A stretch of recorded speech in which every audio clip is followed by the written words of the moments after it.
No, ¿cómo crees? Dios no va a permitir eso. No, de ninguna manera. Mire, en ocasiones los hijos de Dios caemos en el error de pensar que nuestra vida va a estar totalmente exenta de dificultades solamente porque pertenecemos a Él. En otras palabras, porque somos hijos de Dios. En ocasiones creemos que la escasez financiera o económica, que la enfermedad o cualquier otro tipo de aflicciones, pues no deberían tocarnos en lo absoluto. Y cuando alguien enfrenta una prueba, pues rápidamente, mira, así escuchamos frases tales como que eso que te está pasando, eso es cosa del diablo. Reprende eso rápido en el nombre de Jesús. Eso no viene de Dios. Mire, la Biblia nos enseña que esta forma de pensar no es correcta. Jesucristo mismo nos advirtió claramente: en el mundo tendréis aflicción, pero confiad, yo he vencido al mundo, dice el Señor en Juan capítulo 16, versículo 33. Mire, mis amados, la aflicción no es señal de abandono divino, sino una herramienta que Dios utiliza para formarnos y prepararnos. El caso de Job es un ejemplo muy claro. Un hombre que justo, temeroso de Dios y apartado del mal, como dice la Biblia, por una prueba intensa pasó y que fue permitida por el Señor. Ahora, no fue porque le faltara fe a Job, sino porque Dios tenía un propósito mayor para él.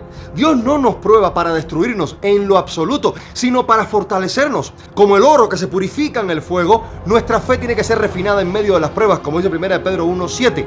Si todo en nuestra vida fuera fácil, ¡ay, mis amados! Nunca aprenderíamos a depender plenamente de Dios, ni a desarrollar una fe madura y firme en Él. Cuando Dios quiere llevarnos a una nueva etapa, tenga por seguro que lo primero que va a hacer es prepararnos. Dios nos saca de nuestra forma de confort y nos enseña a confiar en Él y a depender de su dirección. Muchas veces el proceso va a ser doloroso, tenga por seguro eso, pero es necesario. Si no pasamos por la formación de la prueba, jamás estaremos capacitados para el propósito que nos espera. El Señor llama, pero también capacita a los que llama. Entonces, en lugar de desanimarnos o de reprender, mira, rápido, automáticamente cada prueba que llega, mejor preguntemos al Señor: Padre, ¿qué quieres enseñarme con esto? ¿Cómo puedo crecer en la fe y en mi confianza en ti en medio de esta prueba, de esta situación que estoy viviendo? Porque muchas veces, déjeme decirle que le rogamos a Dios diciendo: Señor, muéstrame el camino, ayúdame a alcanzar esto o aquello conforme a tu voluntad.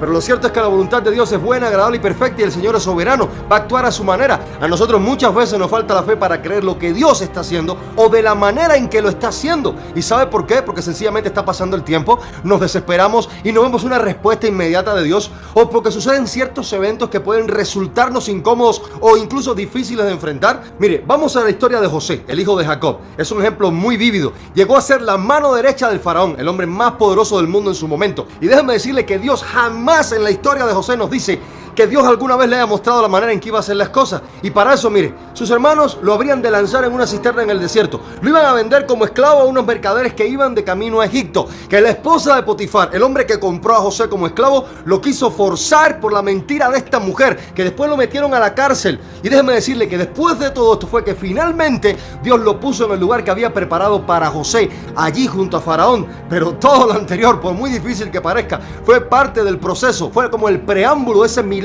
que Dios iba a hacer. Ahora, a pesar de todo ello, de vivir circunstancias muy difíciles y de la terrible incertidumbre que José vivió, hubo una cosa, mis amados, que jamás le faltó a José, y fue la fe para creer en Dios y creerle a Dios. Por lo tanto, lo más importante es recordar que las pruebas son temporales, pero Dios es eterno, mis amados. Su amor, su fidelidad, su presencia en nuestra vida jamás van a cambiar. Su amor jamás va a cambiar y el Señor es fiel. No importa cuán fuerte sea la tormenta que estamos atravesando, el Señor sigue siendo nuestro refugio seguro. Por eso en todo momento aferrémonos a su palabra, sigamos la guía del Espíritu Santo y confiemos en que Él nos lleva de la mano cumpliendo en nosotros su propósito perfecto. Porque el propósito de Dios en nosotros no se cumple con Dios diciendo: ahora voy a hacer esto y después pues vamos a ver qué es lo que va a pasar. No, mis amados, el Señor no actúa así. El propósito de Dios es más bien: el Señor soberanamente hace esto y veremos lo que Él ya de antemano ha preparado para aquellos que le creen. Por lo tanto, tengamos por seguro, mis amados, que en algún momento la tormenta va a llegar a nuestra vida, los vientos van a soplar y el mar se va a embravecer. Pero el problema no es en aquello que nosotros no podemos cambiar, sino en asegurarnos que aquel para el cual nada es imposible, nuestro Dios, aquel que dice al viento: calla, y al mar: calma, que Jesucristo, el Señor de todo lo creado, visible e invisible, esté con nosotros en nuestra barca. El Salmo 138, versículo 8 nos dice claramente lo siguiente: Jehová cumplirá su propósito en mí, tu misericordia, oh Jehová, es para siempre, no desampares la obra de tus manos. Así que, mis amados, sea lo que sea por lo que estemos atravesando hoy, confiemos en el Señor, sigamos adelante con fe y sin temor de lo que pueda venir, porque Dios está con nosotros. Y la prueba, tenga por seguro que no es el final de nada, sino el comienzo de algo mucho mayor que Dios ha preparado para aquellos que le creen. Paz, gracia y misericordia de Dios sea con todos y que el Señor le bendiga.